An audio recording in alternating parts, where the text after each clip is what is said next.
شديدا من لدنه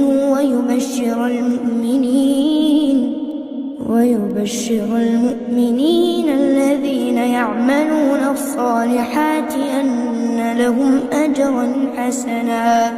ماكثين فيه أبدا وينذر الذين قالوا اتخذ الله ولدا ما لهم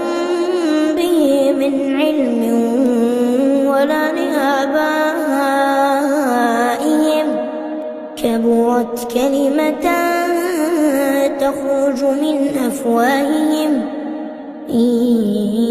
يقولون إلا كذبا فلعلك باخع نفسك على آثارهم إن لم يؤمنوا بهذا الحديث أسفا إنا جعلنا ما على الأرض زينة لها